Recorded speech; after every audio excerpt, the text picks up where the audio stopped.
May as well do a little reaction to a video. And what better one than the Disastrous Launch of the Xbox by Stop Skeletons from Fighting. Yeah. Totally not me trying to cash in on Xbox's failures recently. No, sir. In all seriousness, yeah, this video basically outlines everything that ultimately sealed Xbox's fate from the very point. And so yeah, let's go ahead and see what it was. Hey, I'm Darkest Me Dark, and this Drew Carey and weird way to start the video, I know. Dang it, accidentally. Oh yes, hi Derek. But this was the there. Ah, shit. I just realized I don't have desktop audio on. Yeah, let's start again. Hey, I'm Darkest Me Derek, and this Hi, is Derek. Drew Carey and Sheila. Hi, Drew Carey. Hi, Sheila. But this was the very first piece of media shown running on an Xbox One ever. The very first active live demonstration of the Xbox One was not a face-melting demo of Forza or Halo or any other hype-generating next-gen video game. It was Drew Carey and Sheila. And it is the moment the Xbox brand died. Or Well, that isn't ominous.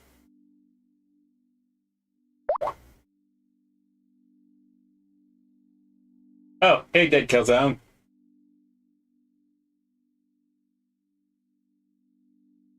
I'm doing an art meme while I'm reacting to Stop Skeletons from Fighting video. I think you know which one it is. nearly died. And of course it's not Drew Carey's fault. Or Sheila's. Sorry, Sheila. If fault lies with anyone, it's this guy, Don Matrick, then head of Xbox. Now, to be fair, this is when it all finally broke, but the implosion of the Xbox brand was a long time coming. From the Red Ring of Death, to the increasingly lackluster exclusives that just did not stack up to Sony's, to the Kinect, their bold-faced attempt to compete with the Wii. The Kinect in particular is mostly a joke today, but it is easy to forget how wildly, unprecedentedly successful it was. 8 million Kinects were sold in the first 60 days. At $150 a pop? I mean, I'm not a calculator. Yo, that is some money. Yeah, it's kind of hard to... Oh, yeah, it's not just you. Sadly, he haven't really found a good way to get rid of it. But, yeah, back to the point. Yeah, it's hard to forget that, yes, there was a market for Kinect. But no, it wasn't for games. If you could believe, the tech was used for literally everything except gaming. If anything, because there was a huge market for cheap motion tracking. It was used for music videos. It was used for programming robots. It was even used for a device to help blind people see. That's actually what the tech was used for. The Kinect could practically be considered the Philips CDI of its day. Absolutely wretched for games, but useful for literally everything else. Wouldn't be surprised.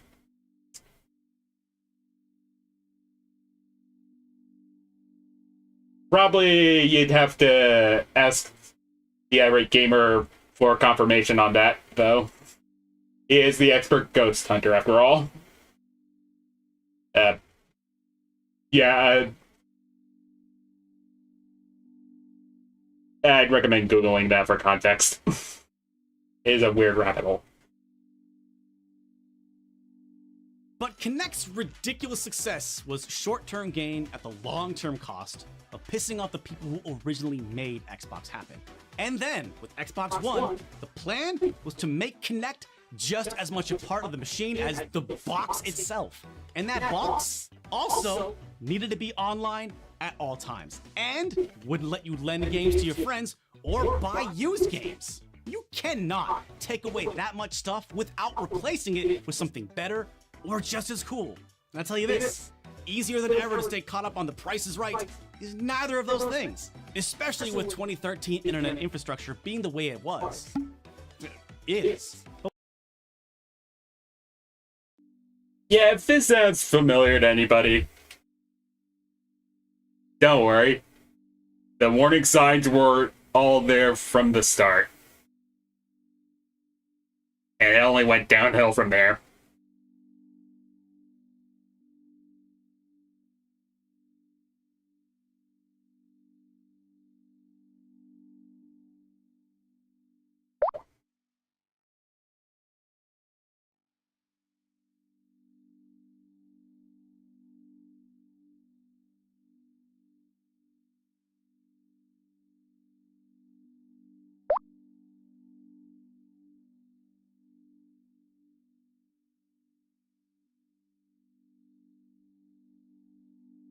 Oh yeah, sure, comment away.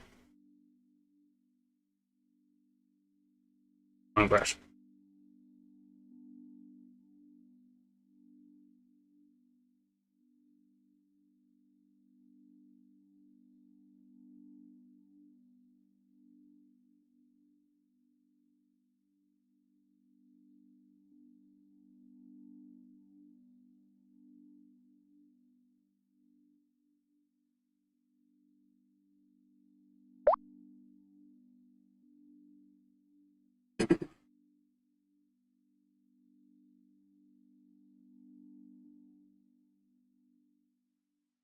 Yeah, I'm actually looking forward to that at launch stream too. Apparently, my friends actually he went back into VTubing just so they could take full advantage of the re-debut. Don't think there will be that many there, but I am really looking forward to the collabs.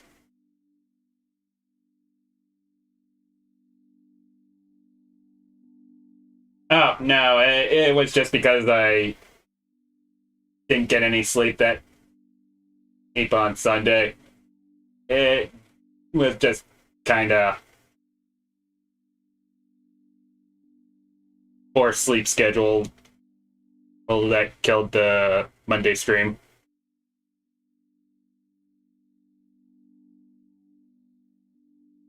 Okay.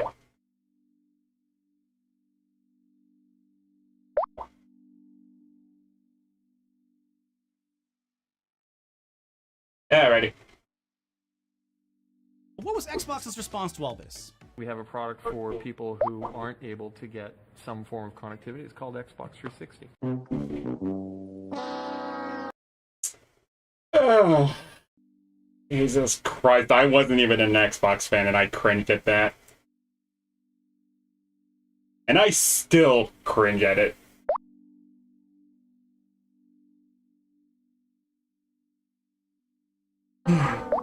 Yikes. Well, fortunately, we have a show for people with some sort of online capability, and it's called Past Boredom, where we... Yeah, that'll be ideal.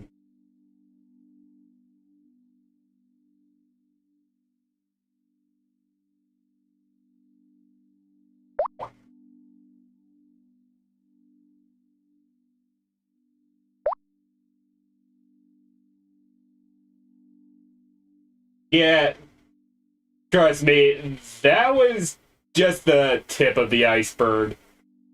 I was there to witness the whole fiasco, and holy shit, it was ultimate.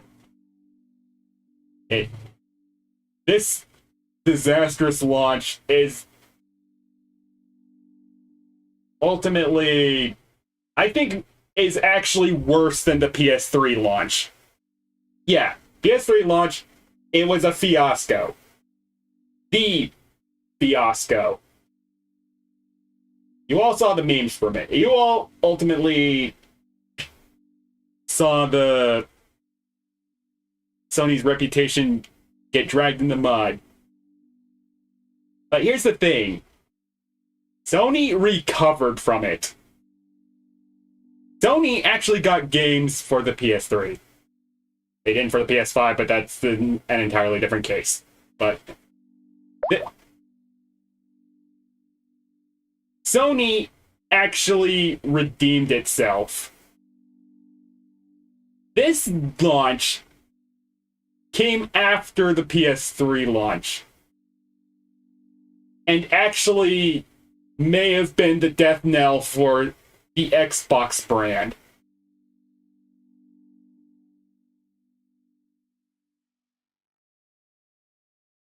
That is legitimately worse than the PS3 launch.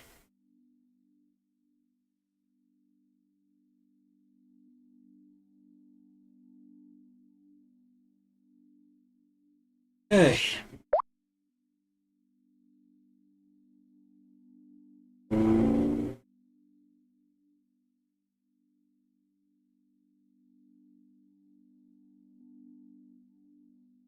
But yeah, let's keep going. Break down and explore the stories of video games. And in this episode, we're going to look at the importance of listening to your customers, humility, reading the room. This is the story of the disastrous launch of the Xbox One and the downfall of Xbox.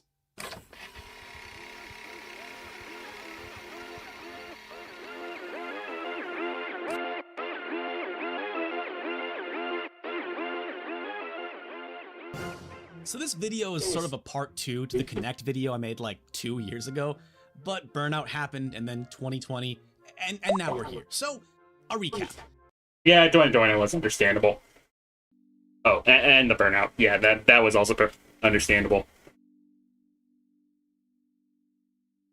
I think everyone had burnout in 2020.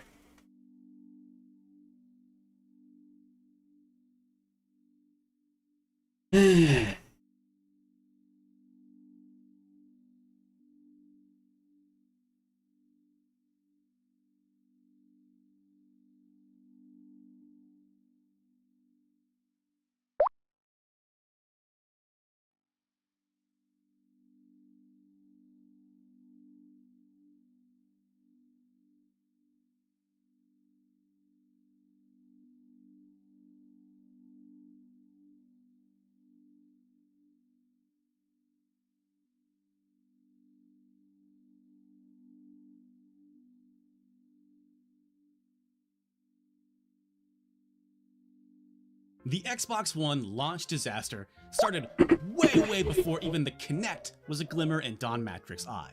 After it turned out that rushing the Xbox 360 was great for sales but bad for quality, Microsoft pledged over $1 billion to salvage its sagging reputation, and even Microsoft can't slough off a cool billion without answering to shareholders, which meant that Peter Moore got the axe / found another opportunity, conveniently, swiftly getting replaced by Don Matrick as Senior Vice President of Interactive Entertainment Business. Matrick didn't come out of nowhere, though. He got his start in the games industry at just 17 by founding Distinctive Software, which handled a lot of Commodore 64 ports for big franchises, before selling itself to EA in 1991 and becoming a millionaire. Look at. Oh, so he's an EA veteran. Yeah, that sounds about right.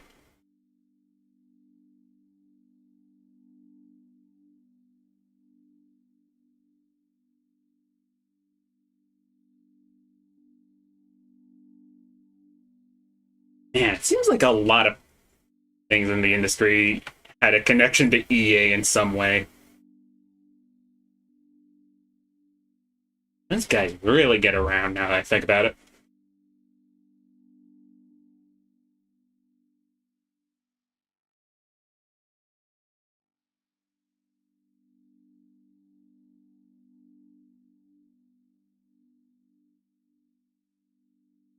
This is baby Matrick. But let's be real, that's some boss baby energy, because Matrick ended up being really successful at EA, helping to produce games like The Sims, Madden, and FIFA, finishing up as EA's president of Worldwide Studios before retiring in 2005. But outside of his professional qualifiers, if you need to know anything about Don Matrick the person, there's a few anecdotes that come to mind. First, from Seamus Blackley, the quote father of Xbox. When I first came to EA Canada to present the idea of a Microsoft console, he nearly blocked me from addressing the company because he didn't believe it was possible.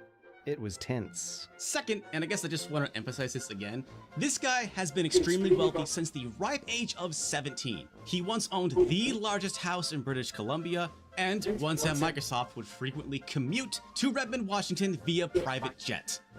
Something worth knowing, I guess. You know, most people drive to work, or if the drive is too long, they move to the city. That sort of success does something to a person, I think. Third, Don Matrick is also notable for his reported fondness for name-dropping celebrities in everyday conversation. I saw mention of this in a few places, but for example, in this feature about him in Fast Company, after mentioning that he loves hockey, he just casually mentions the qualifier, especially when I get to play with my friend Wayne. Oh yeah, just some guy named Wayne who plays hockey! Wonder who that could be! Probably just some guy who plays hockey, and his name is Wayne! This guy. Basically, Don Matrick also partially lived in California while at EA, and is still even on the board of the University of Southern California School for Cinematic Arts with George Lucas and Steven Spielberg. This sort of brush with celebrity and pop culture were at the forefront of his mind when he slid in as head of Xbox in 2007. But that was leadership at Microsoft. What was the climate of video games at the time? So, yeah. Exactly the type of person who would work at EA.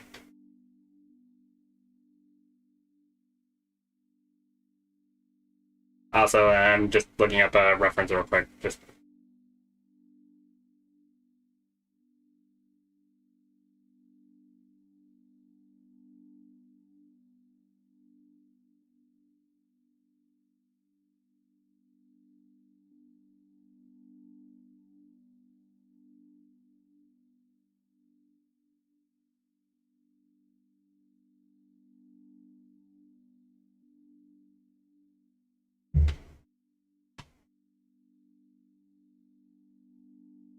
Well, 2008 was actually in a lot of ways the overall peak of console gaming, and that was due in large part to Nintendo because the Wii was in the middle of a 3-year stretch of selling more than the Xbox 360 and PS3 combined. Sony was in the early throes of recovering from the PS3's rocky launch, largely on the back of Uncharted and a $100 price cut. Initially with the 360, Microsoft saw Sony as their chief competitor, but at this point, Matrick could safely consider Sony defeated, so he set his sights on the Wii. He used Microsoft's insane resources to build the Kinect. Yeah, that is a very huge rookie mistake. It's not... A company is not defeated until they're bankrupt.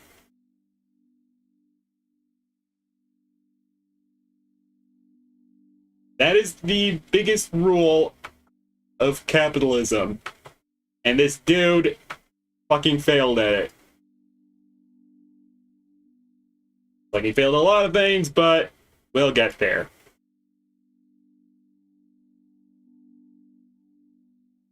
That was marketed like it was going to be from Clueless, Stark Industry, or Star Trek. And to be fair, the Kinect did boldly go where no one had gone before. However, the games for it did not live up to the hype. The early 2010s were a weird time, you know, especially for gaming. Like I said, 2008 was the peak, and just as suddenly the console market was in a full-fledged decline, and no one knew what the right move was. Is gaming a cell phone thing now? Are people even gonna want a game when they could just Instagram their Netflix and chill? Now that sounds like a joke, but for real, entertainment is an attention game, and social... I mean, it doesn't really sound like it's a joke. Companies ultimately... I mean, the industry being in decline is a very real thing. It kinda happens. And that's mainly due to stagnation. Every jackass keeps trying to follow the leader in every social trend without actually realizing that everyone is going to be trying that trend. And and soon everyone will just be sick of it.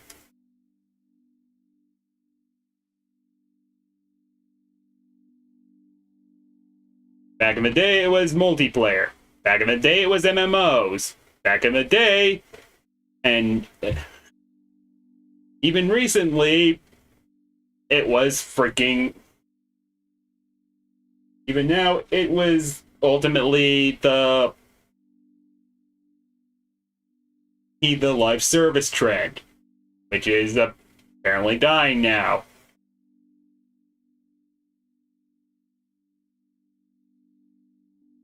Okay, granted it's not dying, but it's on life support. Only so long Fortnite and Marvel Rivals could keep it alive. And even then, I count the days of its activity because eventually it will fail. That's ultimately the fate of every live service.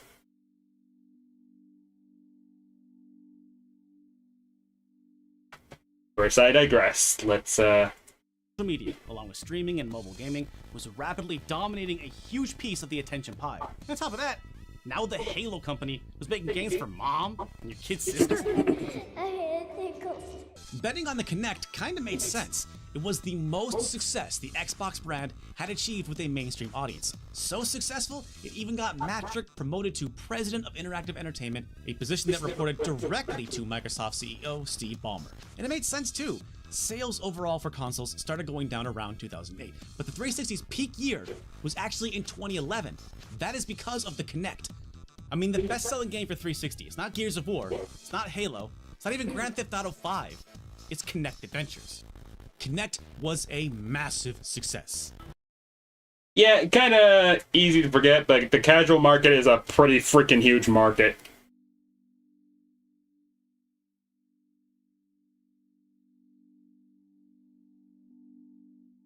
How do you think the mobile market ultimately took off as much as it did?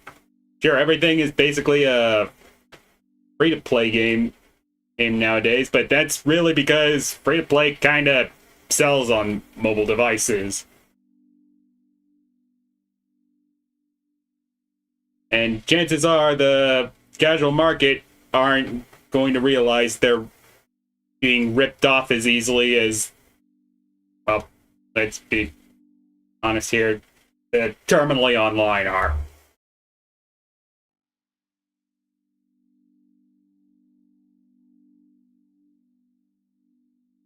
Bye-bye, Wii. If you ignore the fact that the core Xbox audience hated it, they saw it for what it was, Microsoft taking them for granted in its bid for the so-called casual market. It didn't have the fidelity needed for most games, so while Kinect Star Wars was the gift that kept on giving, it wasn't what gamers wanted from Microsoft. Now luckily, gamers could completely ignore the Kinect if they wanted. There were still Halo, Gears, Fable. Okay, maybe not so much Fable, but 360 was still the destination for... Oh yeah, anyone actually remember Fable? Where ever since Molyneux, ultimately left the company, no one has really tried making a Fable game afterwards. I mean, granted, the whole Molyneux apology cycle kind of wore down, but Call was still a pretty decent, if not niche, franchise.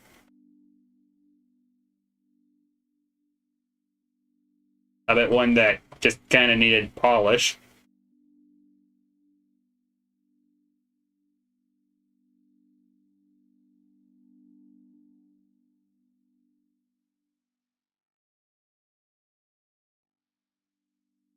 Skyrim, GTA 4, and I don't know, all the Call of Duty, Xbox as a brand was still relatively strong, even if it was casting a much wider net. So even for the core gamers, even in the middle of Connectomania, there was reason to be excited for the Xbox One.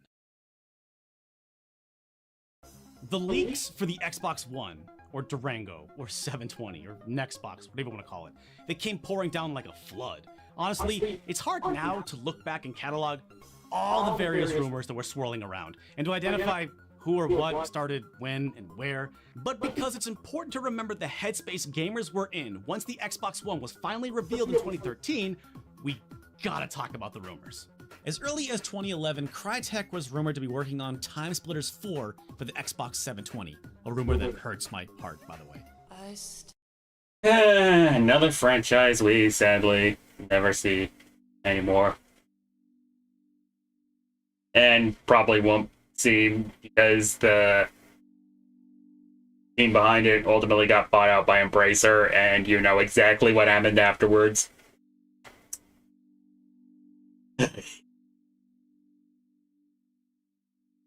Sucks, man.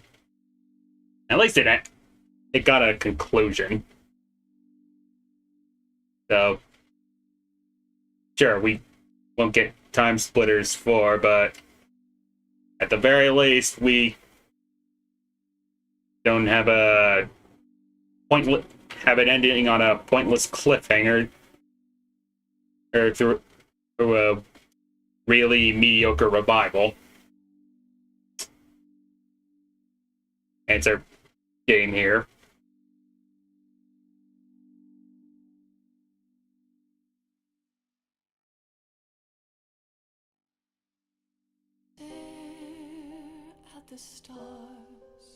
To be revealed at E3 2012, which did not happen. Again, this hurts my heart. And the sky up above. However, once we get to 2012, the rumor mill really starts spinning at max speed. In January, reports came out that the next box would somehow find a way to lock out used games. There weren't yet any details on how it would be implemented, but it raised a ton of issues, like, hey, how the heck am I supposed to share the hottest games with my kid sister? Bye, Skittles, I love you. During E3 2012, while Microsoft was showing off Halo 4, and Usher, for some reason, we got a full-on leak of the upcoming Xbox 720. The leak painted a picture of a Blu-ray playing all-in-one entertainment console that allowed TV input, was about 6 times more powerful than the 360, and came with a Kinect built in, a box that was the only device needed for the living room, all for only $299. This Kinect would have better accuracy, higher definition camera, and dedicated hardware processing, a cut feature that was basically the reason why 360 Kinect hardly worked at all. The funniest thing about going back and looking at these articles is seeing how positively a lot of people felt about the leak. Not many people in this comments section, at least, focused on the inclusion of an always-on state for the console, and I think the $299 price point didn't hurt. Besides this, rumors... Yeah, I chalk that up to people more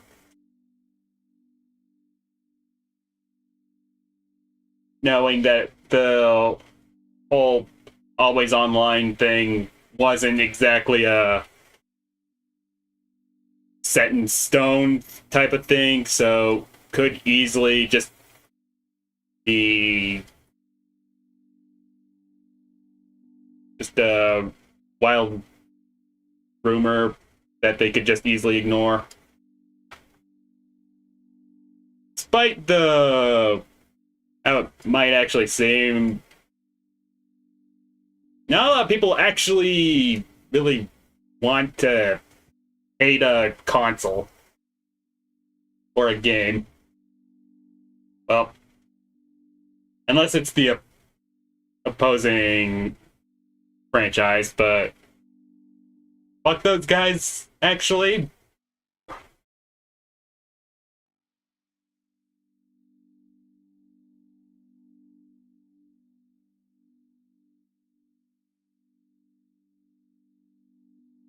Yeah.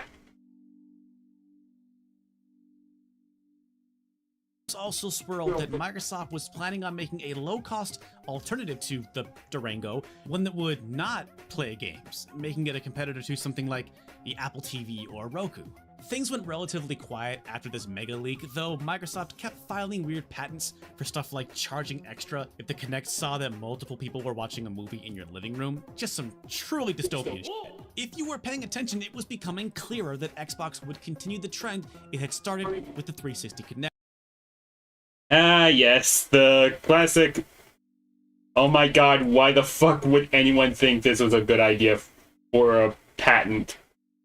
And I don't mean like Nintendo just maliciously filing patents for shit they don't own or any of that jazz. I mean Sony making a... Sony pitching the idea for in-game ads in their multiplayer game. A feature that never got implemented, thankfully, but the patent exists. They filed it.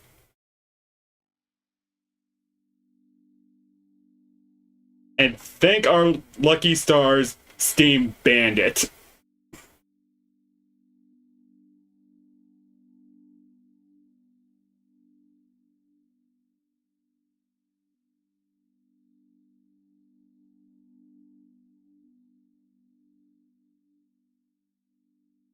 And move beyond just games. Essentially, the big picture seemed like Microsoft was taking the people who had made Xbox happen for granted, just assuming they'd stick around while Xbox pursued greener entertainment pastures. How many times have you been watching an episode of South Park and thought, I'd like to be able to watch this on my television while hooked into my mobile device, which is being controlled by my tablet device, which is hooked into my oven, all while sitting in the refrigerator. But at this point, It's depressing I'm well that aged. Fucking hell. they still had plenty of goodwill to burn through. Well, we're not doing that, we're just doing this game. But what about the competition? Well, Wii U's 2012 launch was a sinking ship, selling far less than Nintendo had hoped. But Sony was gearing itself to come correct.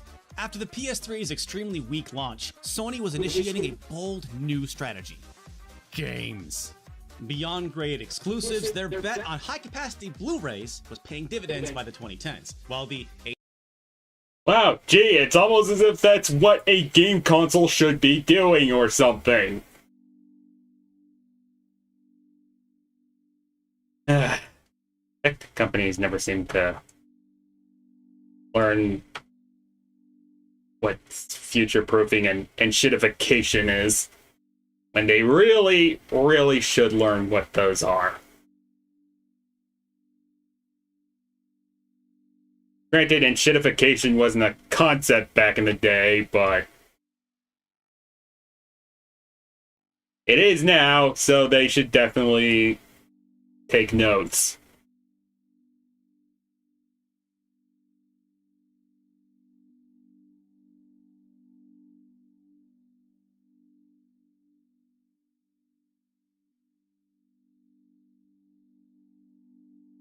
aging DVD was kneecapping Xbox versions of games. Hey, who wants to play a 4-disc version of Wolfenstein: The New Order, huh? Just me? This brings us to February 2013, where we see Sony's strategy in full effect with their PlayStation 4 reveal event, which was a gamer bonanza. Sony didn't show off the console itself, but successfully relied on showcasing upcoming releases to drive hype. It's notable that they locked down Jonathan the Braid Guy Blow, I really don't know what I'm gonna do to follow up after all those explosions. who had jumped ship to the PS4 as the exclusive console for The Witness, for the sad fact that Microsoft had apparently just stopped returning his calls. I think that actually says a lot about Microsoft's headspace that they didn't bother to keep in touch with the indie game developer that, I mean, for me at least, put Xbox Live Arcade on the map. I mean, yeah, granted,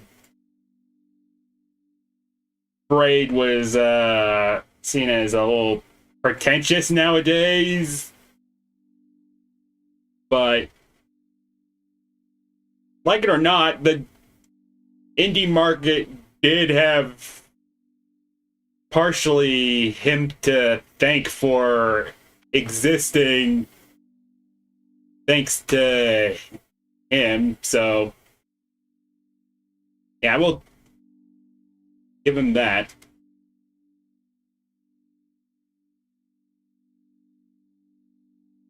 It's also why I'm not really that hard on Phil Fish nowadays.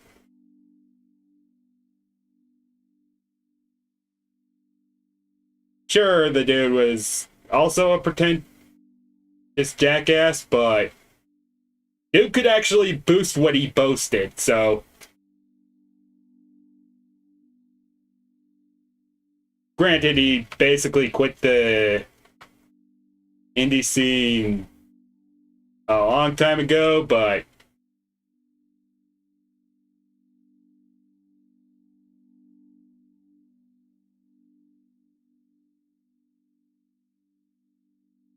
still.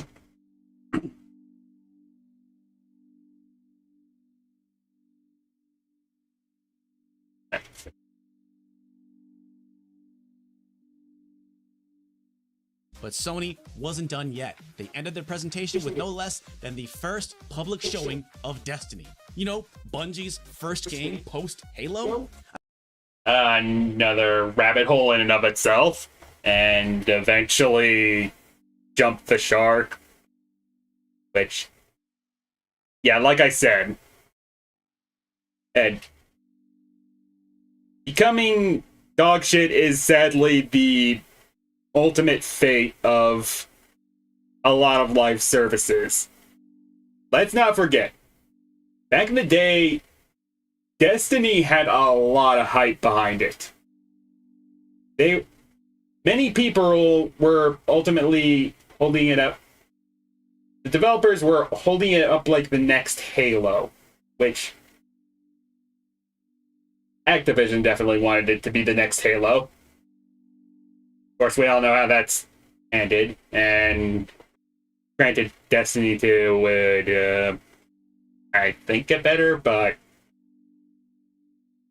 then get worse, and yet, I don't play Destiny. I have no experience, but apparently, yeah, all I hear is it's not good.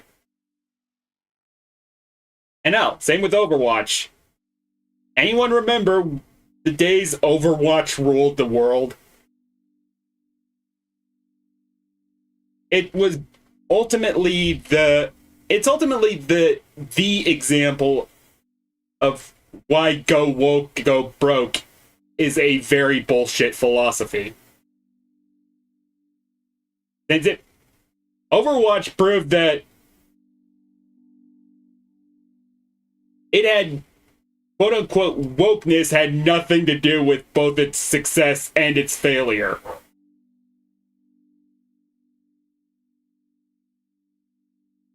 In fact, I don't even know if it even had any part to do with its failure.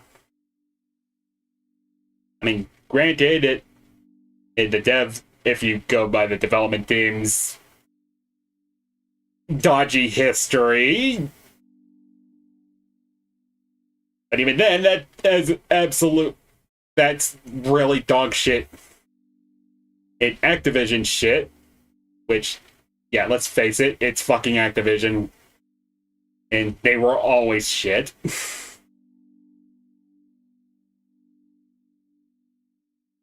But yeah. Overwatch's fate was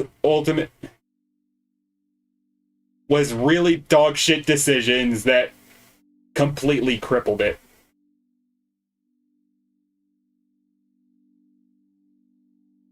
In fact, and since we're back on that topic, I mean, Destiny would become a multi-platform game, but at the time, there wasn't much more of a shots fired, we are coming after you, Microsoft game than that.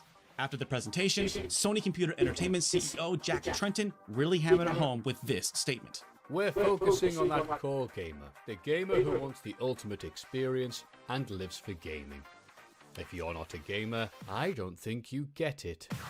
Damn. Wow. Moment where Sony's pretentious nature actually benefited them.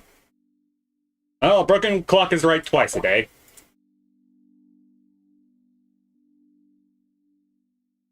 Damn. Sony had worked hard to close the sales gap between PS3 and 360, and they were already poised to end this generation on a very high note. This was them using that momentum to launch strong with PS4. Nintendo had taken themselves out of the picture with the Wii U, and rumors were that Microsoft was, well, maybe not putting their best foot forward. At this point, they were just rumors, but I think Sony could smell blood in the water. And this early year presentation was part of that aggressive plan. Again, we are still only in February 2013, but Sony had fired the first shot and the new console war had officially started. And now it was time for Microsoft to clap back. And they did not. This is what gamers had to hold on to for the next few months. On the one hand, they had the promise that Sony was keeping to the strategy that helped the PlayStation recover from the PS3's disastrous launch. On the other hand, there were rumors that Microsoft was going to go full-on Kinect again, which wasn't a good look even if it was only going to cost $2.99. Well, when there's smoke, there is fire, and reports were flying that the Xbox One would in fact require an internet connection in order to function, which would help prevent the resale of games by requiring a one-time use activation code with each disc, in effect, killing used games or even lending games. Other leaks confirmed that games would be installed directly to the hard drive and the next box would not be able to use a disc once it was installed, in effect, killing physical media. Yeah, I remember Sony actually attempted this a while back, but it apparently didn't work. And in fact, I don't think they even tried it again after that. Well, good thing Microsoft decided to read Sony's book of how not to launch a console and proceed to completely ignore the massive not part that was in very huge bold letters and proceed to just do everything in that book except somehow worse. And they probably shouldn't have done it worse because of something that was gonna cause them really bad PR later on. We'll get to that. On October 4th, 2013, Kotaku released an article where we got a detailed look at how this was supposed to work according to an anonymous source. If there isn't a connection, no games or apps can be started. If the connection is interrupted, then after a period of time, currently 3 minutes if I remember correctly, the game/app is suspended and the network troubleshooter is started. Well, no, that was always online, basically confirmed, which felt tone deaf because internet access is spotty all over the world, but especially in the United States, aka Xbox's core customer. Yeah, note to tech companies, if anything requires always online to even function, toss the idea immediately. It is a terrible one. Especially if you're a US developer, where internet is practically monopolized by numerous companies, and still are.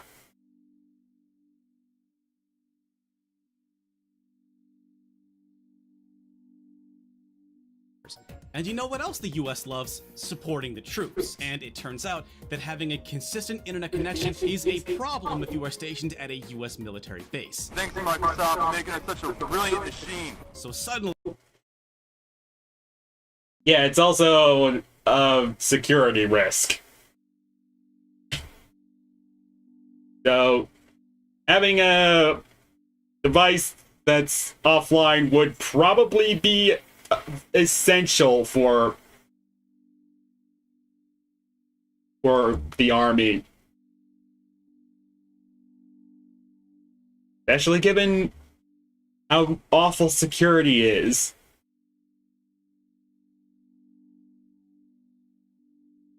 Fans had a lot more to be worried about than just a little Kinect. If that wasn't big enough news already, on the same day as the Kotaku article, creative director of Microsoft Studios, Adam Orth, broke the cardinal rule of online. never tweet. Sorry. Oh, as if that ever stopped them. Drama around having an always-on console. Every device now is always on. That's the world we live in. Hashtag deal with it. Oh my god. I still remember that, and I'm still dumbfounded. Someone actually thought that was a good idea to tweet out. I mean, granted, and anyone using Twitter is completely fucking stupid, but still. That couldn't have even remotely sounded like a good idea back then.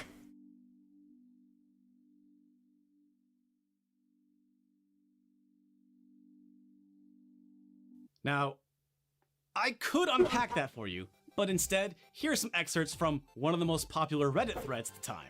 As someone who lives in a poor Appalachian area, I have to say this guy is a poor shaming dickhead, and I'd live to punch him in the face. Yeah, just ensure that I'll be buying a PS4.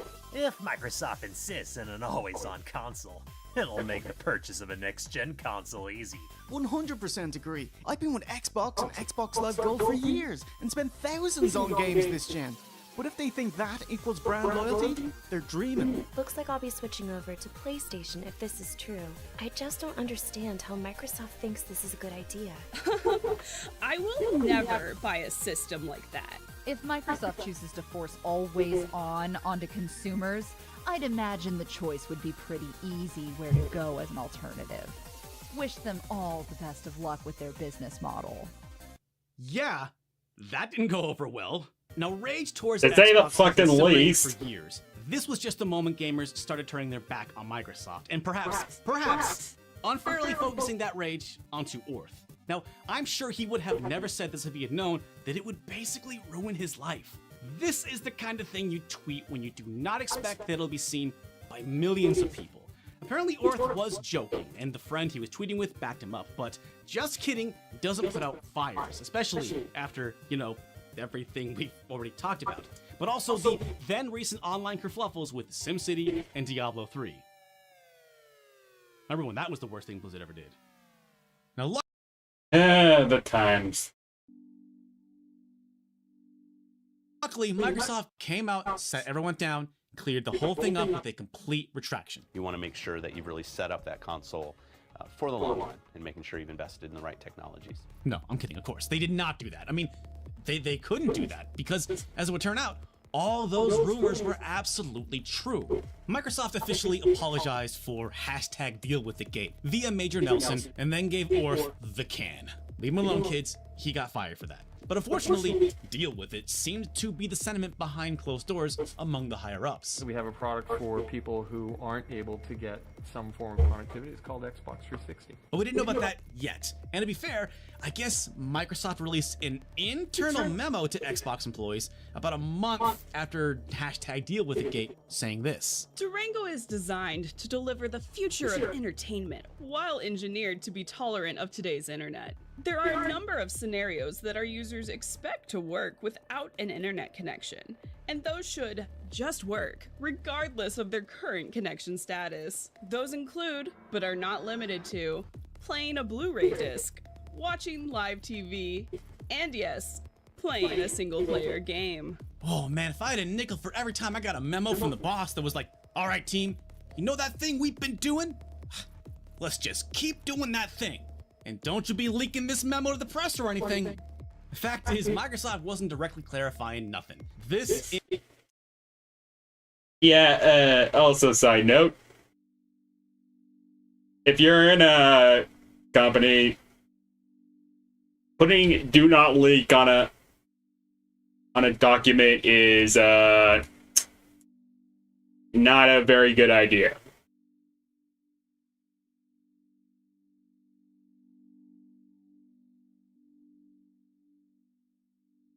People will leak that shit. Sure, you could give NDAs and all that jazz, but even that, that's not gonna guarantee it won't be leaked.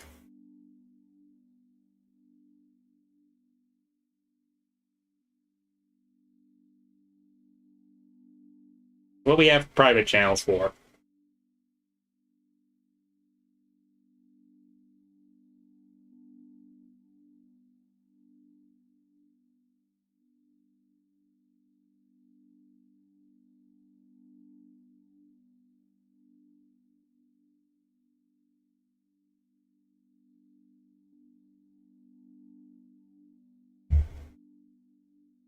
Internal memo was the closest thing we ever got to a clapback. Until there was an announcement that there was gonna be an announcement. But hey, May 21st, and that's only 19 days before Microsoft's big E3 show. Finally, Xbox fans had a time and date to look forward to. I feel like I should point out that Sony had their PS4 reveal 3 months earlier at this point, but hey, I guess that's really how it be sometimes. Surely Microsoft being completely unprepared to respond to Sony isn't gonna be some kind of recurring theme or anything. I mean, there are theories out there that it took Microsoft this long to slap together a panic conference after Sony's February event. But at any rate, May 21st came around and the big Xbox One reveal. For my money, Microsoft had 2 big fires to put out. 1, always online. 2, no used games. And before I rewatched this conference for this video, I thought to myself, it cannot be as bad as I remember. But it is somehow actually so much worse.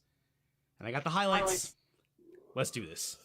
It starts off nice enough with a cute video showing off a who's who of Microsoft and this amazing line. You and your TV are going to have a relationship. Oh, PR team. Really knocking it out of the park with that one. But next we get to see Mr. Charisma himself, Don Matrick. And it's not so bad. This is it. Xbox One. This is it. The peak of the conference. Now, rumor is we can thank Sony for this moment. Microsoft specifically wanted to show the entire console to counter Sony not showing theirs way back in February.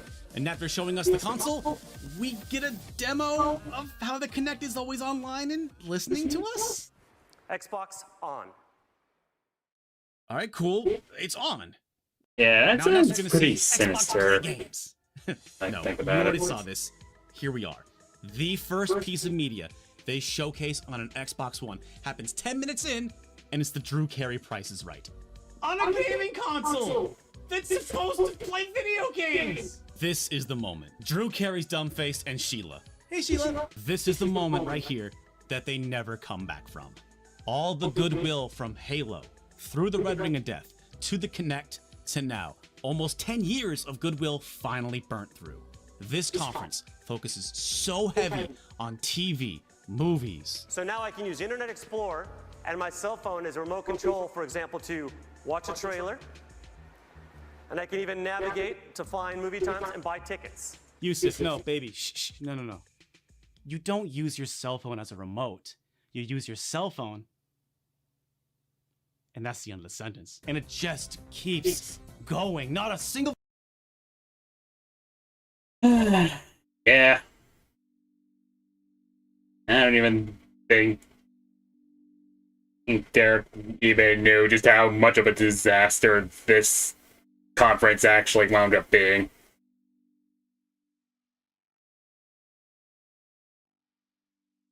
The effects may have been delayed, but this really was the death knell for the Xbox brand.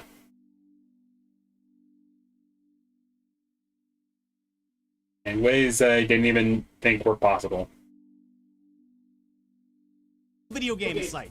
We get the obligatory Skype, sports, And here's how he helps me dominate the fantasy league. more TV. Oh, then at 20 minutes, we get this. We're bringing a new Kinect sensor paired with every Xbox One, which puts you at the center of your entertainment.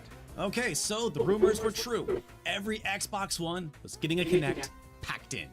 And then finally, at 27 minutes, we get some games. And it's an EA Sports infomercial. Which means the first games they showed weren't even console exclusives. Then finally, at the halfway point, halfway through our hour-long conference, head of Microsoft Games Studios, Phil Spencer, gets on stage looking like an absolute snack. Damn. And we get some Forza a bafflingly awful, partially live-action commercial for Quantum Break, and the promise of 15 exclusive games. Whoa, the HD fidelity on that PowerPoint slide? Only possible with the power of the Xbox One. Wow. And then we're back to TV. Oh, the structure of this is so bad. I wish I was lying to you. I wish I was re-editing this and lying to you all, but no, this is really what they showed. We believe that the television screen remains the most relevant, most important screen in the home. Aw, Phil, no, they got to you too. We get promised a Halo TV show from Steven Spielberg's Amblin Productions. And by the way, not Forward Unto Dawn, not Nightfall, not the anime, no, a brand new Halo show from this guy. Wait, did that ever happen? Was that canceled? Wait, hold on a second. No! You did not miss it, don't worry. And it's scheduled to come out still in 2022. And it was dog shit. Yeah, it was the world's dumbest punchline.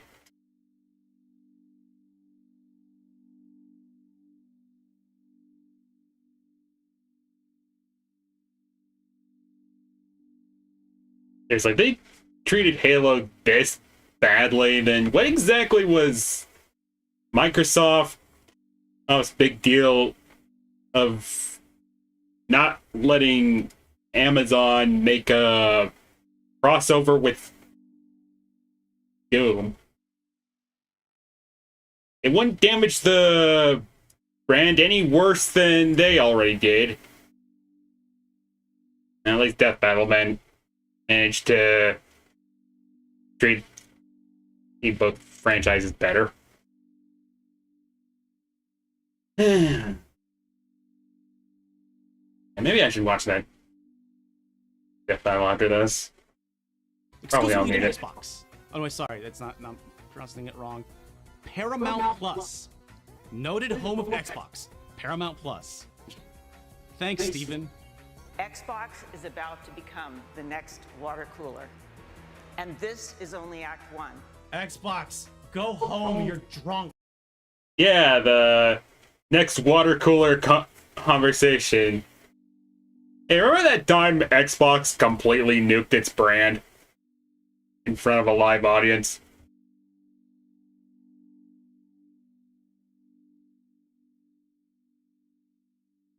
Yeah, sorry. So surely that means this train wreck is finally coming to a close. No! More TV! Game-changing football flavor this time. Why does this just feel like an excuse for Don Matrick to hang out with Roger Goodell? No, but we do get a release date. I'm pleased to announce. Okay, me up, Don. Let's do this. That we'll be launching. Yeah, all right. Xbox One. Yeah, talk to him, Donnie. Around the world later this year. Yeah, that's how we do it. Wait, hold on. What? That's not a release date. That's not a release date.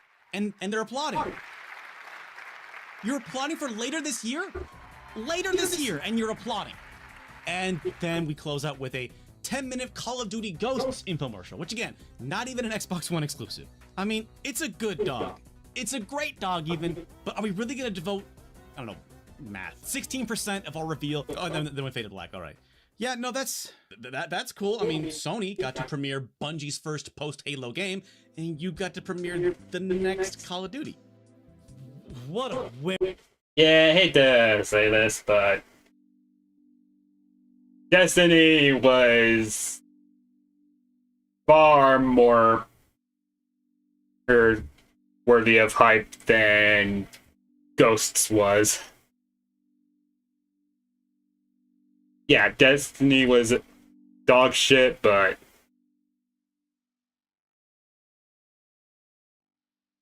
Ghosts was mediocre. And honestly, I think that's an even greater crime. Especially for a Call of Duty game. I haven't probably asked someone if multiplayer for Ghosts was any good. I don't play multiplayer games, so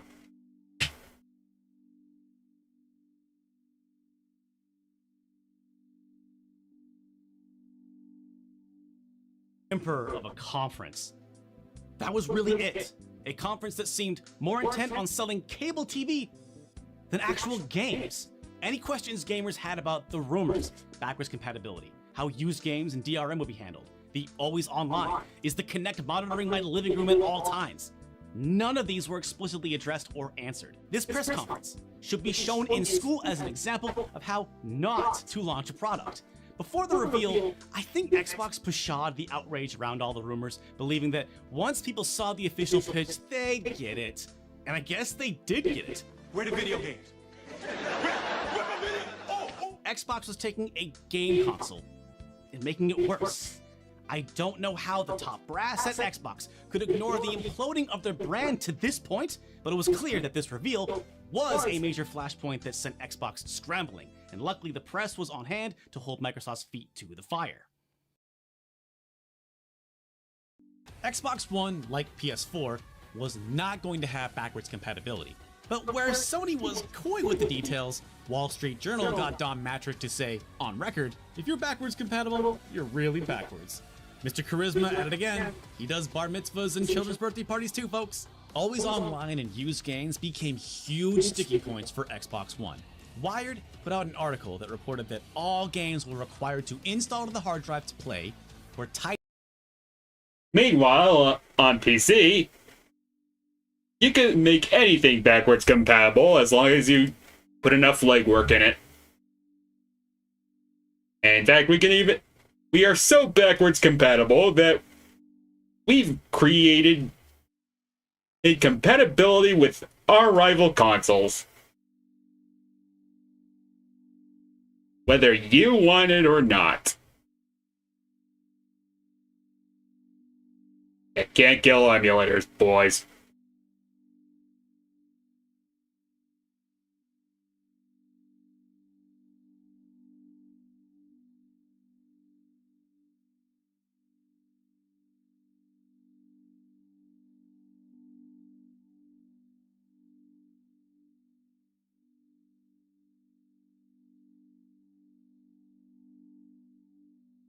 To your Xbox Live account, and that if a disc was used with a second account, that owner would be given an option to pay a fee and install the game that they already owned, holding in their hands. After that article went live, Microsoft cleared the air by clarifying further details were forthcoming, which is PR speak for, we don't know what's happening! Major Nelson also posted a blog saying that customers would be able to resell and buy games, and that if you're at a friend's house, there is no fee to play your game while you are signed into your own profile. Which, I'm not an expert, but that sounds an awful lot like Xbox planned to DRM used games to hell and back. I mean, I say it sounds like it, only because that's exactly what it is, but Microsoft just didn't come out and say it. In terms of always online, Microsoft Corporate Vice President Phil Harrison claimed that something... Yeah, believe it or not,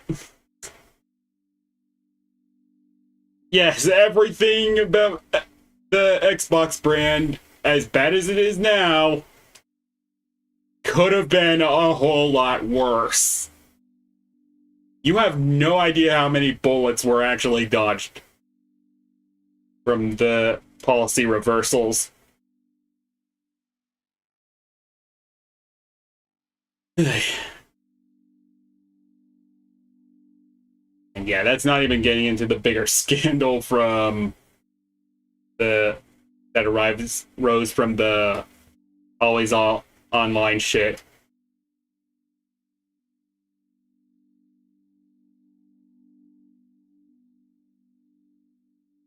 But we'll get there. Things like movies and playing certain single-player games would work without a connection, which is in line with that memo from before the conference. Alright, that's cool. Apparently that certain word was included because a lot of that would be up to if the publisher wanted to use cloud processing, which would require an internet connection. But again, the option was in fact there. However, when asked about the DRM function of Always Online, we haven't introduced the details of that today. Oh, like hey, H-Bomber got a it will be cameo. Very user-friendly. Great story, bro. Later that day, Kotaku reported that the Xbox One was required to connect to the internet at least once every 24 hours. And then 3 hours later, Microsoft attempted to walk that back to Polygon, saying that there have been reports of a specific time period. Those were discussions of potential scenarios, but we have not confirmed any details today, nor will we be. Potential scenarios, huh? Now there's a phrase doing a lot of heavy lifting. What a mess. It would probably have been a good idea to get everyone on the same page before turning them loose to the press. But hey, I'm just the dumb guy that likes dumb stuff channel. What do I know? Harrison even did re-interviews to try and make it make sense, but quite frankly, it was still a bad look. Clarification and confirmation didn't come until several weeks later on June 6th, where Microsoft summed it up like this. With Xbox One, you can game offline for up to 24 hours on your primary console, or 1 hour if you are logged onto a separate console accessing your library. Offline gaming is not possible after these prescribed times until you re-establish a connection, but you can still watch live TV and enjoy Blu-ray and DVD movies. Oh wow, what a concession. Oh, I can still enjoy live TV. Oh, thank you, Malish. Notice that Xbox is talking like surveillance is a common knowledge. Yeah, this foreshadows something that would eventually get them in a whole heap of trouble from the public, specifically. I'm gonna get to the rest of the June 6th press release in a second, but hey, I already have a means to watch TV and DVDs. The difference is the games. Now, I am a used game guy. I mean, that's how I got the majority of my games. But even I was not the only one asking, how could Xbox One possibly make my life better? Oh yeah, remember when used games were actually considered to be the quote-unquote thing killing games? Yeah, the whole scapegoating shit has been going on for years and years. And probably he just undergoes different names and yeah. To be perfectly blunt, if anything is killing gaming, it's the horrible policies and genre oversaturation that the industry continuously shovels on everyone.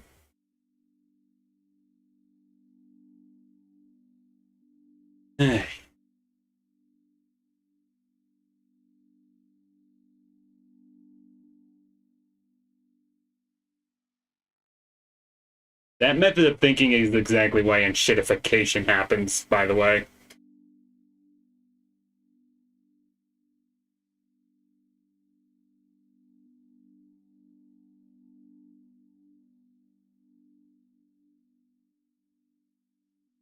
Microsoft's position was basically that they wanted to move games to a digital format, but they still had to keep those discs around because it was 2013! It was 2013! That was way too early to attempt to kill discs. Or if you were going to kill discs, gotta give me a good reason why. And so far the best you got is Drew Carey and Sheila. Hey Sheila. No, I almost forgot about this. About that live TV, it wasn't even gonna be available outside the US at launch, and there wasn't even a timetable for when it would be. In hindsight, it was ridiculous, and at the time, it was ridiculous. How ridiculous? Wii U sales shot up by almost 400% on Amazon after the Xbox One conference. And also, what about our old buddy, the Kinect? Well, beyond Microsoft packing them in with every console, they also upgraded it with a wider field of view and better camera. They were also claiming that it would have unprecedented fidelity, precision, and accuracy for games. Something we'd heard many times before. It made sense to be skeptical, especially when the Xbox One reveal conference was responsible for activating people's 360 Connects and killing the live stream. Go to Internet Explorer. Okay, but the Xbox One Connect was going to be better, and it was going to always be listening, especially for voice commands. On that front, Harrison said this to Eurogamer. We aren't using Kinect to snoop on anybody at all. We listen for the word Xbox Oh, on again, and switch on the bummer guy machine, but we don't cameo. transmit personal data in any way, shape, or form that could be personally identifiable to you unless you explicitly opt into that. And while Harrison said they don't... Well, that's not ominous at all.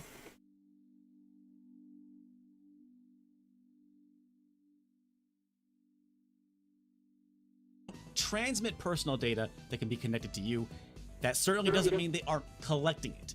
Foreshadow is a literary device. Together. However, they didn't have a choice, with Harrison even calling the Xbox One and the Kinect one and the same. Xbox One, Kinect. Chicken, egg. So people were pissed about the Kinect, but it wasn't talked about on the same level as the always online or used games issue. At least not yet. Microsoft must have realized their messaging needed some work because they released what could only be described as a flurry of press releases on June 6th, just 4 days before the big E3 conference. Even going back to all these press releases now is confusing, but I want us all to be on the same page as Microsoft going into E3, so here's the gist. 1. The console must connect to the internet every 24 hours. 2. Xbox One will allow used game sales, but only at participating retailers and only if the publisher allows it. 3. Not only will gifting and loaning your games be restricted, lending your games won't be available at launch. But lastly, you can turn the Kinect off if you want to. You turn it off. I'll give them that. That is a W. You can turn the Kinect off. That was the best they got.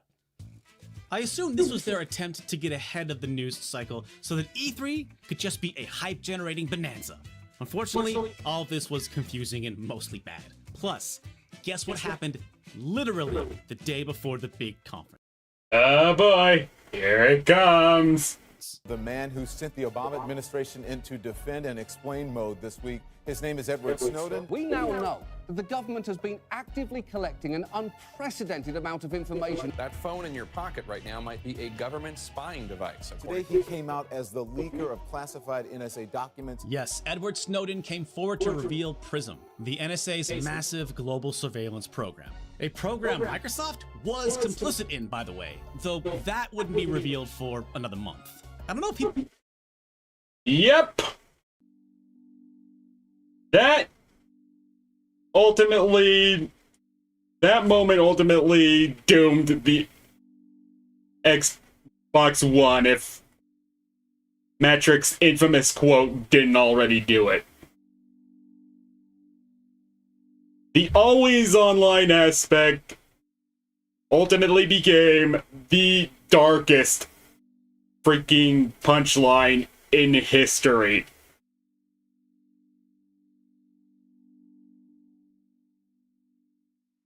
If you don't know just how bad the government surveillance scandal ultimately was, keep in mind, it's still being abused to this day. And it's ultimately now in the hands of ICE. Let that sink in.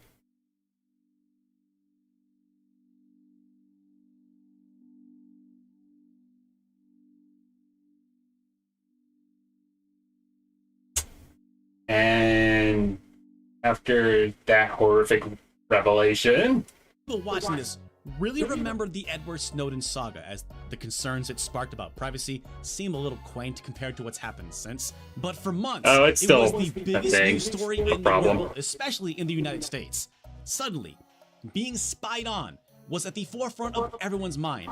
I bet the Amish are feeling pretty smug right now. Just in time for Microsoft to make good on Xbox One and the Kinect. You literally can't write this stuff. If this were a movie, no one would believe that Snowden happened literally the day before their second big press conference, but that is just how wild this story gets. Yeah. It was just one shit show after another. And Microsoft had no one to blame but themselves. They really did study Sony's book of how not to launch a console and proceeded to do the exact opposite. Stuff like this is exactly why I think the Xbox One's disastrous launch was infinitely worse than the PS3. It wasn't just the lack of games. It wasn't just the shredding of goodwill the company had. It was literally everything that followed.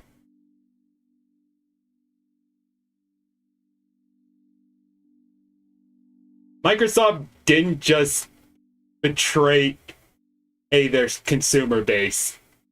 They sold them out. Literally in this case.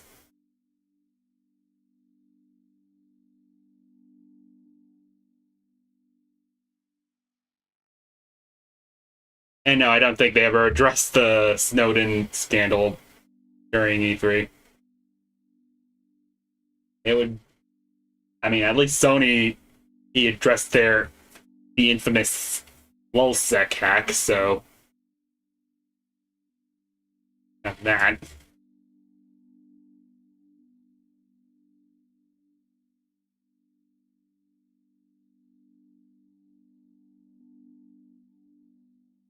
It is barely June and already Xbox was on fire and in desperate need of some kind of course correction.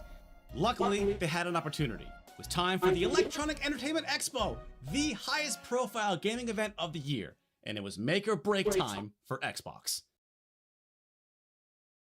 Finally, it's time for the reveal for the gamers. E3 2013, baby. That last one, it doesn't even count. This one, E3, this was their chance to set the record straight, and all eyes were on Xbox. This would be their third or fourth great time to reverse course or come correct with a coherent, honest talk about everyone's concerns with the Xbox One. And how'd they do? And as we've been promising, it's all about the games. And to be fair, this presentation was all about the games. But it was also still a disaster. This was Xbox's chance for some, I don't know, radical honesty, intense groveling, but of course they weren't prepared to do that. Or maybe they thought their press release dump back on June 6th was enough. Instead, the whole thing just felt like a typical E3 press conference, complete with hype for new games and embarrassing technical difficulties. The demo features dynamic gameplay that can happen only in Battlefield. Okay, let's be honest. Technical difficulties at E3 press conferences are not rare. And here, it's just the sound cutting out. That's not even close to the worst thing that can or has happened before. However, it is rare to hear people heckle like this. Alright, so I'm not going to do a deep dive on this presser like I did for the initial reveal, because the things it does wrong aren't in the press conference. Really, it's about what wasn't in the conference. The stuff they tried to dance around with their June 6th info dump. The one exception, though, would be the Xbox One's price, which was announced by Phil Spencer at $499 in the US, and 499 euros in European markets. Wow! $499. You know, that reminds me of something. That's right. $499 US and $540. Oh, jeez. Furthermore, not only was that joking about the whole $200 higher than Tony's the having most not to launch expensive the 360 console. at the time, it was also, if you'll remember, $200 more than what many had predicted. You could actually hear how shocked the audience was. £429 in the UK. And then they're like, oh, that's right, we're supposed to clap. Oh God. Whoa. That price took things from bad to worse. In fact, I would say that this, from the cascades that started with Drew Carey and Sheila, sorry Sheila, was the actual moment the Xbox brand died. But nope, as you'd know if you'd watched that year's most popular show, things can always get worse. Oh boy. PlayStation's big E3 conference was just 6 hours later. You cannot write this stuff. And Sony played it cool at first, showing off games. Yeah, I will always remember this E3 presentation fondly. Not just because it had a pretty good selection of games that were shown off, but the absolute massacre of the Xbox brand will forever be he, in my mind, as one of their greatest accomplishments. Bragging about specs, typical E3 stuff. But then, things got interesting. For instance, PlayStation 4 won't impose any new restrictions on the use of PS4 game discs. When a gamer buys a PS4 disc, they have the rights to use that copy of the game. They can trade in the game at retail, sell it to another person, lend it to a friend, or keep it forever. Jesus! In addition, PlayStation 4 disc-based games don't need to be connected online to play. PS4 won't require you to check in online periodically. And it won't stop working if you haven't authenticated within 24 hours. Unstoppable. Seriously, we had to cut out so much cheering. I encourage you to watch it for yourself. It is just 2 solid minutes of an audience practically cheering when I was watching it back in the day. A few minutes later, the death blow, the fatality, the price. I'm very proud to announce that PlayStation 4 will be available at $399. Just like Sega. And that's right. The PlayStation 4 would be a full $100 cheaper than the Xbox One. Sony literally coming out bullet point by bullet point in their conference to say to gamers, hey, we're the good ones. But at PlayStation, concepts like true consumer ownership and consumer trust are central to everything we do. Every single misstep that Microsoft made, Sony was there to capitalize. And they weren't even done twisting the knife.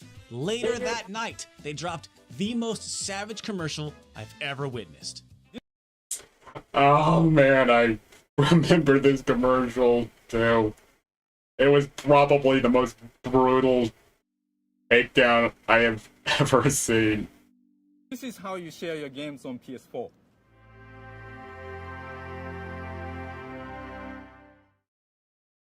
Thanks. Holy sh! Can you believe this? Yeah. That was basically the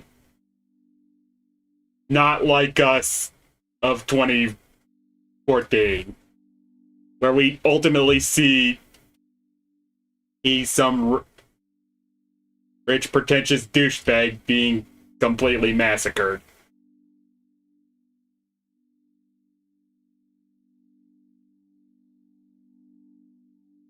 Yeah, a bit with less allegations, but still.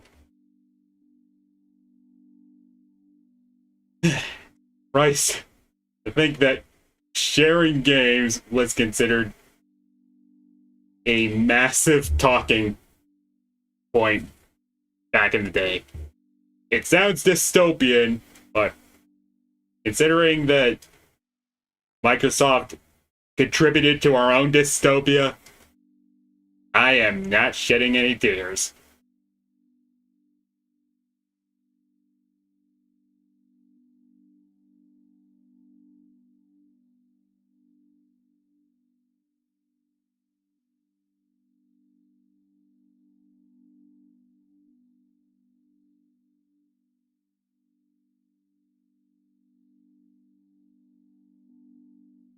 This was an era where the killer app was lending games. That is patently ridiculous, but this is what Microsoft did to themselves. It was over. Drew Carey and Sheila, sorry Sheila, you didn't sign up for this. That was the moment that Xbox lost, but for me, this commercial was the moment that PS4 won.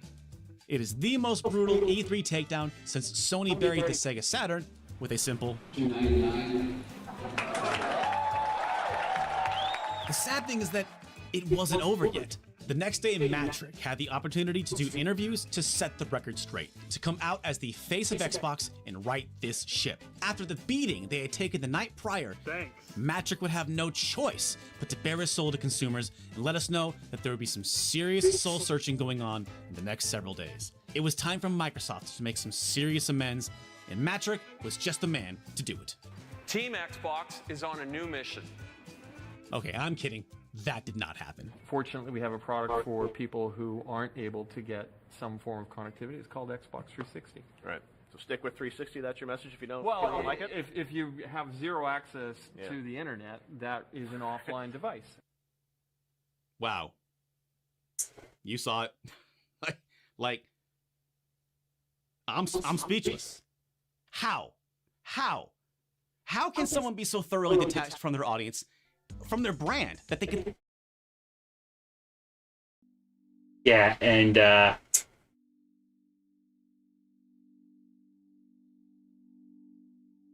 bet Nintendo fans have got a little bit of deja vu there.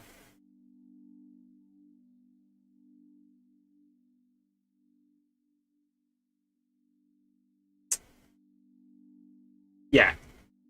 That, my friends, was the day the Xbox died. Or at least the day that it contracted cancer.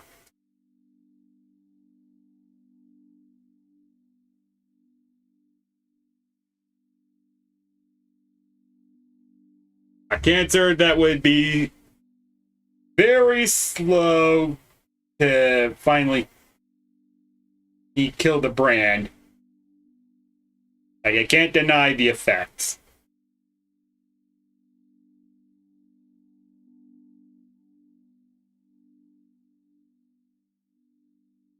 think that this would be okay. I mean, after months, weeks and weeks of his loyal customers berating and pleading for a change of course. Like, he obviously knows about that, right? Otherwise, he wouldn't be gaslighting Bloomberg with this, actually, we're over-delivering value with the Xbox One. I mean, Dude, we have PCs. We know what overvaluing is. The Xbox One was not overvaluing. It was under. Kind of. The original plan for the Xbox was going to severely underdeliver.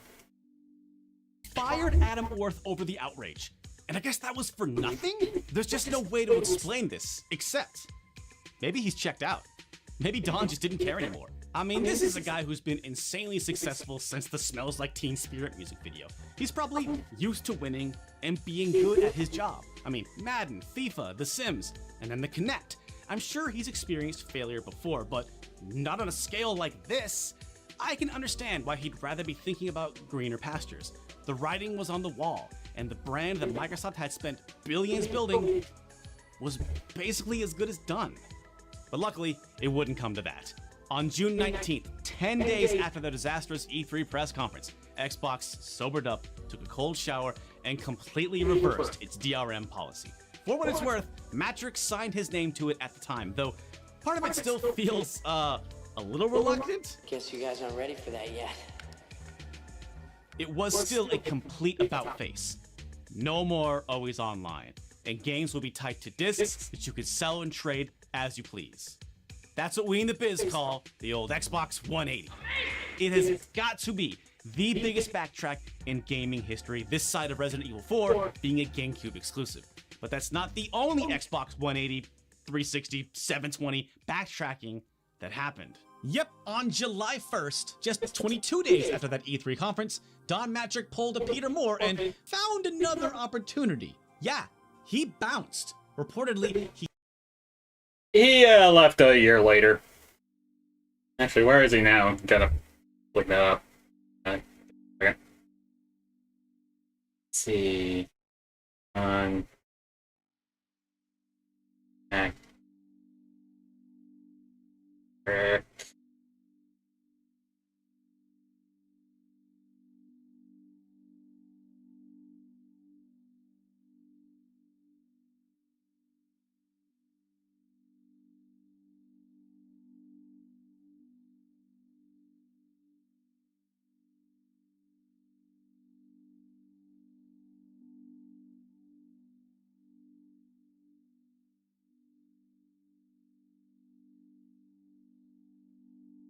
Apparently, he co-founded MDGP Capita, which and just group assets and operating companies.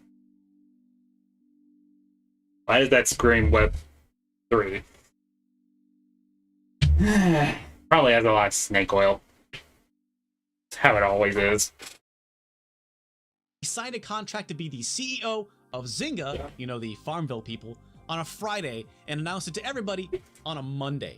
And no one at Microsoft seemed to know beforehand. They didn't even have a replacement ready. Dude literally destroyed the Xbox brand and 20 days later took off like he left a fart in an elevator. The audacity of this man! By the way, he ended up leaving Zynga less than 2 years later, if you're wondering how that went.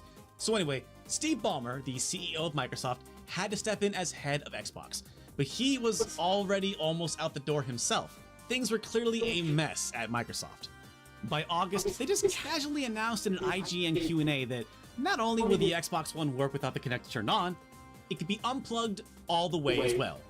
Boom, just like that, the Kinect was no longer required for the system. And also like that, it was ultimately sold on eBay numerous times. That seemed to exist primarily to listen to your conversation in case you happen to say Xbox on. Of course, the Kinect was required in some sense. It still came with the Xbox One, and you still had to pay $500 for the whole package, and Microsoft still insisted it was essential for the console. And I'm sure most of you know how this story ends. In November 2013, Xbox One launched, and despite neither system really having great launch games, it was vastly outsold by the PlayStation 4. It would appear it was about more than just the games. There would never be a moment where Xbox One sold better than the PS4. By May 2014... And then eventually, we all know what happened after that.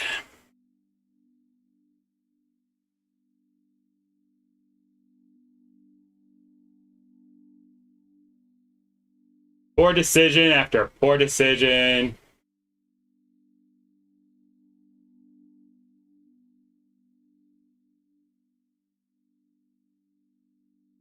You all know the drill. Phil Spencer was the new head of Xbox, and Microsoft launched a new Xbox One without the Kinect for $399, same price as the PS4. To put that in perspective, Matrix's vision for Xbox's future started with the Kinect, which launched in holiday 2010. But despite its amazing success, just 3.5 years later, his mark was almost completely erased. And this is just anecdotal, but in all my thrifting trips, I see Xbox 360 Kinects all the time. But I honestly cannot remember the last time I've ever seen an Xbox One Kinect at a thrift store, and I live in Seattle. Apparently, Satya Nadella, Microsoft's new CEO, floated the idea to Spencer that they just give up on gaming on Xbox altogether. But Spencer still believed in Xbox. If we're going to stay in the gaming space, then let's make sure Matt all McMust's cameo. The last thing I wanted to do was run the gaming organization here as a kind of afterthought of the company and kind of half in, half out. Let's go fix who we are. For E3 2014, Xbox published a feedback form where fans could directly call for new features to Xbox, and went hard on messaging themselves as all about gamers. From there, Xbox would backtrack on more and more of Xbox One's initial initiatives. The Kinect was finally taken out behind a barn and put out of its misery in October 2017, but not before E3 2015, when Xbox went from backwards compatibility is backwards to this. Today, I'm pleased to announce Xbox One backward compatibility. Just listen to that crowd. Now that is reading the room.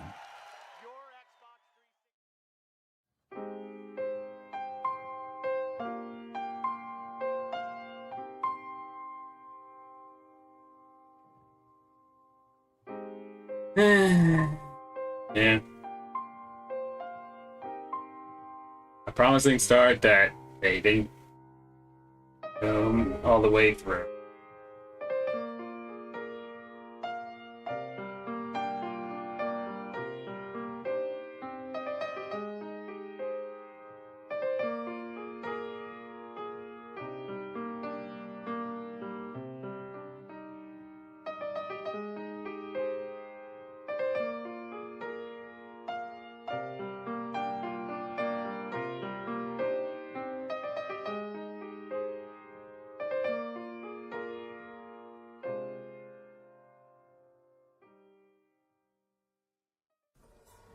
Well,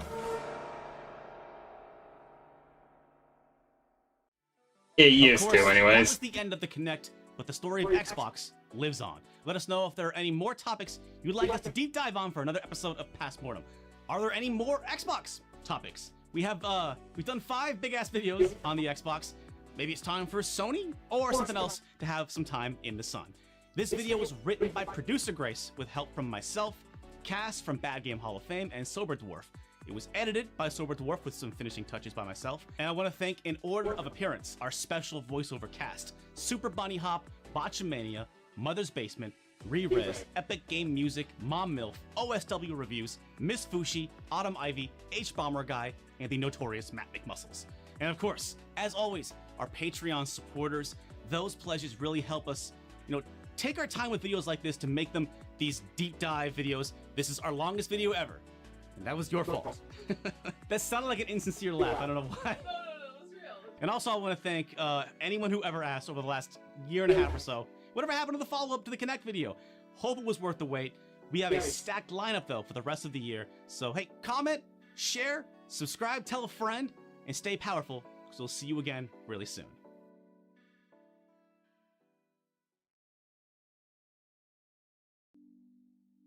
And yeah, that was the Stop Skeletons from Biting's